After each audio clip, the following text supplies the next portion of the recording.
Hey everybody, welcome back to Football Talk with Vinny. And in today's video, it is the last video of the series, finally. We've gone through all 32 teams and now we're down to the last four. And it's obviously from the title of the video. You obviously know which those four teams are. So let's just get right into it and wrap this whole offseason plans up. So we're going to start with the Colts. The Colts actually have $43 million now that they did sign Carson Wentz, or at least trade for him, right? They did take on his $25 million in salary. So now instead of being the team with the most cap space, they have dropped a little bit, but you did now find your answer at quarterback, which makes your offseason a little easier. So as far as your team, some free agents that you do have that you might want to re-sign is, you have the corner Xavier Rhodes and also T.Y. Hilton. Those are two guys, they're close to 30 now. I think both might actually be over 30. So do you want to give them long-term deals, or do they maybe want to sign short-term deals to stay with you? I think that will obviously determine what you do with the rest of your free agency, because I think obviously at the wide receiver position, that is probably the biggest area of need for the Indianapolis Colts. So letting a guy like T.Y. walk, if you do let him walk, obviously I think wide receiver would be the biggest need you have in free agency, and you should definitely look to spend some money on the wide receiver position. Now, if you are able to re-sign a guy like T.Y. Hilton, you know, how much do you give him? Is it 10, 12 million? If it is, you still have about 30 million to sign. If I'm the Colts, I probably still look to sign another wide receiver. Maybe not a guy like Allen Robinson or Kenny Golladay, but I do maybe try to look to add a guy like Marvin Jones, or maybe even a Will Fuller, right, from the Houston Texans. I maybe look to add another receiver just for depth. You might not need that number one guy like an Allen Robinson, but it would be, I think, beneficial to add another depth piece at the wide receiver position. Now, if T.Y. walks, I think signing a guy like Allen Robinson and a Marvin Jones, I think make a lot of sense, right? Because you want that number one caliber wide receiver in an Allen Robinson or a Chris Godwin. But if you let T.Y. walk, I think you also want to add another piece. So now you have Pittman, who could be the number 2 or the number 3 receiver, and let's just say a guy like Marvin Jones could be the number 2 or number 3, depending on how Pittman develops this offseason. As far as the draft, I think obviously if you already use some of that free agency money to sign some wide receivers, or maybe you sign some DNs, which there's a lot of good defensive linemen in this free agency class, I think depends on who you spend your money on in free agency, you just go the reverse in the draft. Right, so if you do sign some wide receiver free agents, I think drafting some defensive players with your first round pick makes a lot of sense. If you decide to draft some defensive line and some DNs, I think it does make some sense to maybe try to take a wide receiver with your first round pick. I think the Colts are obviously in a good position. They are a very well-balanced team. And I think they got better at the quarterback spot. I guess we'll see how Carson Wentz plays. But I'm a big believer in the fact that even at the quarterback position, you can only be as good as the talent around you. I just don't think the talent in Philly was as good. I think even Jalen Hurts struggled when he got in there. Again, you have a lot of wide receivers in Philly that are either A, getting older, or the young guys they have are not getting open. So that is a very bad combination. The offensive line play dropped off significantly this year. Obviously, they had some injuries, as well as a team like Dallas had some injuries, which is why their offensive line wasn't as good. So that's to be expected. But when your offensive line is not playing as well and your receivers aren't getting open, or they just can't catch the ball when they are open, it makes it tough for any quarterback to succeed. So I think going to Indy is a dream scenario for Wentz. You're behind probably the best offensive line. If Indy can use some of that money in free agency to sign some wide receiving depth, you now have enough weapons to where you don't have to worry about guys that can't get open or get separation. So I think right now, again, if you're Indy and you can sign a couple of wide receivers, I think you already have a championship level roster. So next we're going to get into the Titans. The Titans are minus $2 million over the cap. So again, position that most teams are in, they're going to have to maybe just cut a player or restructure a deal or so just to get to that zero cap figure. Now they do have a wide receiver in Corey Davis. That's a free agent. So I think, you know, if you're the Titans, maybe you look to try to restructure some deals to bring him back. I think you don't want to lose him, but you might not have a choice depending on who wants to restructure the deals and how much cap space can you free up and how much is Corey Davis going to get in the free agency market. But again, if you're the Titans, there's not much you can do in free agency, so you kind of just have to move straight to the draft. And on the draft, you definitely want to draft a defensive player. Your defense was actually surprisingly bad this year. You won a lot of games on the offensive side of the ball. So if you're able to maybe shore up some of that defense, you're able to maybe go back to being a championship level team and to compete for the Super Bowl. And really, if you're the Tennessee Titans, I think any position on that defense makes sense. Obviously, I think D-line might be first, but if a lot of the D-linemen go before you pick, maybe try to get a linebacker or a corner or a safety. I believe some of the top safeties are going around the 20, so if you're able to get the best safety, it may be too valuable to pass up on the best safety in the draft and take maybe the third or fourth best pass rusher. But again, with that being said, not many options for a team like Tennessee, not much cap space. Your roster's pretty much what your roster's going to be. Next, we're going to get into the Jacksonville Jaguars, which obviously is the worst team in the league this year, and they do have the most cap space. So they are at $82 million to spend. They are the #1 team in terms of cap space. Now, I think it's a little tricky what they should do with the money, or maybe what they will do with the money. So you have some free agents on your own roster, guys like Cam Robinson, the left tackle. I think it is a good idea to re-sign him.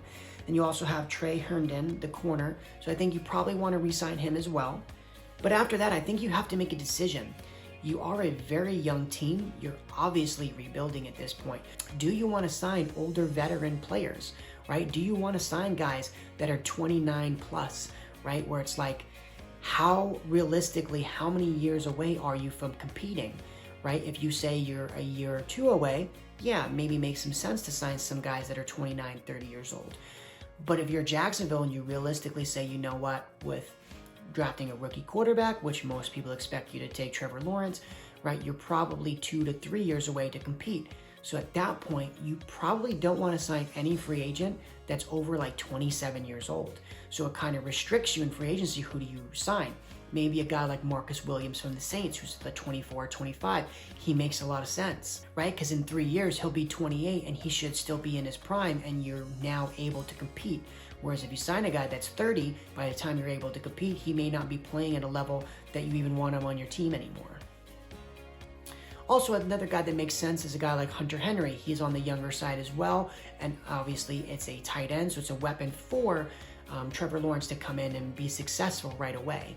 And I think, obviously, with that being said, though, you do want to put some guys around Trevor Lawrence to be successful. So if that means signing a veteran wide receiver or two, if that is the best option that you have at that point, maybe it's better than not surrounding him with anybody, and then he struggles his rookie year because he just doesn't have the talent around him. So it is kind of a balance. But to me, I'm trying to sign as many of the younger players as I can. And then obviously in the draft, pretty simple. With the first round pick, with your first overall pick, you have 2 first rounders. You're taking Trevor Lawrence. I think there's no debate about that. The draft kind of starts at the #2 pick. But if you're Jacksonville, after you take Trevor Lawrence, what do you do with that second pick? Now, obviously, it depends on who falls to you, but the roster you have, you're pretty bad at almost every position, so you just really are taking the best available. I think you want to maybe tend to go towards an offensive lineman if there's one that falls to you that you have on the board that's ranked anywhere near the other players, because again, protecting Trevor Lawrence should be your #1 goal.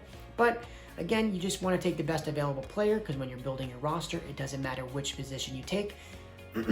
As long as you take is successful and is a Pro Bowl caliber player, that's all that really matters in the draft.